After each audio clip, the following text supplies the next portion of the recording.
I was diagnosed first in 1999. I underwent surgery, I underwent radiation treatment, and everything was fine until 2000. The cancer, amazingly enough, came back. It came back to my spine. It wrapped around my spine and almost overnight left me paralyzed from the waist down. Gavin was diagnosed at 11 weeks old with neuroblastoma. He started developing symptoms about 3 weeks old. I took him back and forth to the doctor for several weeks, trying to figure out what was going on. Finally, at 11 weeks old, we visited an ER, and they did confirm that night he had neuroblastoma. Within 24 hours, he was in surgery. Since it was caught so early, his tumor was completely removed along with his right adrenal gland, and he is considered a surgical cure. It started in 1995 when I was diagnosed with breast cancer, and I had found a lump myself and had scheduled an appointment with the doctor, and when I went, he thought everything would be fine. But then when he sent me to a surgeon, the surgeon seemed to tell a different story. He immediately scheduled my surgery, and then I had to proceed and have chemotherapy and radiation. Then, I kind of got through that and got through the breast cancer and started with the battle with the leukemia, and I really didn't think that I would survive. I lost my mother to lung cancer in 1989. I lost my father to prostate cancer in '92. I lost my wife to pancreatic cancer in '07, and I was diagnosed with prostate cancer in '08. And so it's been very close to me, and I feel like one of the Sopranos on TV that it's killed my mother, it's killed my father, it's killed my wife, tried to kill me, so I'm going to kill it. That's kind of a cold, hard statement, but that's how I feel. It's the way I can fight back. I'll put it like this. Back during the 40s, I had an aunt that died with breast cancer. There was no cure.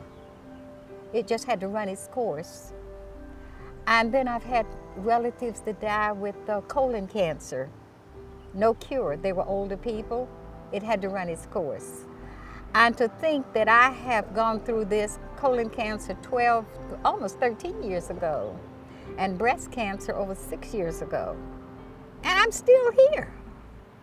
There was a magnet on a telephone in the hospital room where I was. 1-800-ACS-2345. I called that number. The guy on the other end of the line, he gave me 3 important words of advice. He said, get to Indiana. Get to Indiana. And as a result of that, Lance Armstrong's doctor in Indiana became my doctor treating my cancer. I'm in love with the 1-800-ACS-2345. 600 trained medical professionals, 24 hours a day, 7 days a week. You need financial help. You want to know where Hope Lodge is, where you can get free board and while you're having treatment, you and your wife or caregiver. You want to know where clinical trials are. Or maybe you just came back from the doctors, found out you had cancer, and you never heard anything else. So you want to know what questions to ask. You want to know what about this cancer. They can answer it for you. We went every day for 6 months for chemo treatments with Kathy, and they helped us with gas cards. There's programs, the Look Good, Feel Better, the Us2, the support groups. The Cancer Society had helped me, having a Reach to Recovery volunteer to visit me in the hospital. Also, when my hair came out the first time, I went to a Look Good, Feel Good group, and they helped me with my makeup, and especially eyebrows that were no longer there, and then the lady helped me with my wig, and all those things were very important because that's such a traumatic thing for a woman, or I would say even a man, to go through. Because I'm a partner with the American Cancer Society, it's sort of carved out to be really focused on resources and patients and services in the community and through the hospital. My job is to reach out to people that are medically underserved or considered vulnerable populations, so maybe who are at risk of falling through the cracks, have gaps in health insurance, maybe speak another language. I've helped some patients who are homeless who don't have anywhere to live at the time of diagnosis, and so a lot of what my day-to-day activities are connecting them to resources, connecting them to programs, and letting them know that there's somebody out there to help them through the process. I felt like once I had survived the leukemia and everything that I had gone through, that I could be of help to somebody, and I wanted to give back. I think when you get cancer and you survive cancer, it's something that sticks with you.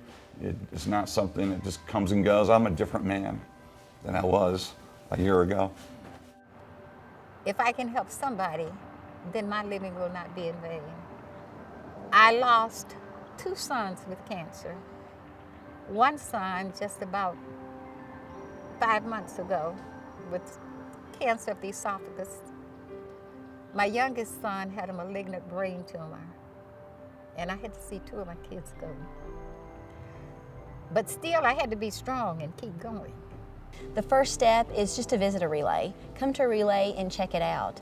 And then ultimately, it'd be nice for everyone to have a team to help raise the awareness, to support with raising funds. Get involved with one of the support groups. There are so many avenues that someone can help out, even if it's not at the actual event. You know, not only does the relay raise money for the research, it helps to do all that. It gives encouragement, it gives support, it gives information. It's like having a little, like that commercial with the Verizon guys behind you. That's how I feel about the American Cancer Society. Years after my treatment, I found that the American Cancer Society had been involved in my treatment in a far different way. As recently as 1997, money raised from relays went to research dollars that paid for the invention and the perfection of the chemotherapy that literally saved my life. And without that money, without people walking those tracks, walking those fields all night, I might not be here. As a survivor, I like the feeling that I can go tell other people, yeah, you can beat this. You can live through this. It's not a death sentence. I'm a living example of that, and I think it's not a duty of all survivors, but a privilege to go out there and encourage folks. Early detection, get those screenings, and if you hear those words, you fight it, because you can beat it. People have been so receptive, and it's almost like they're anxious and glad to hear something positive, because the word cancer itself can be so negative. Just to hear that word, it's scary, but it shouldn't be.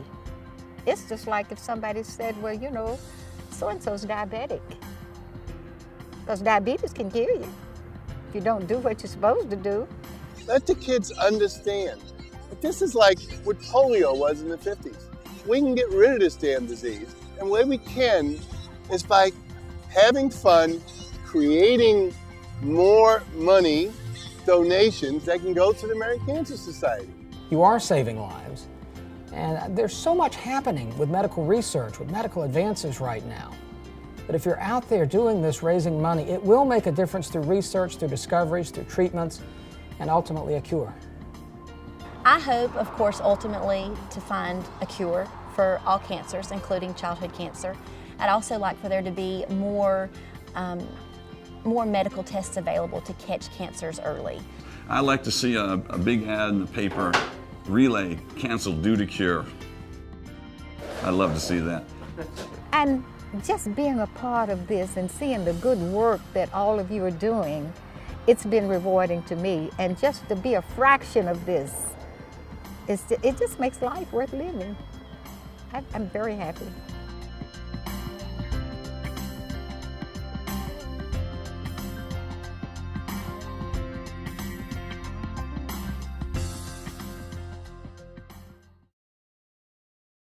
Thank you, American Cancer Society.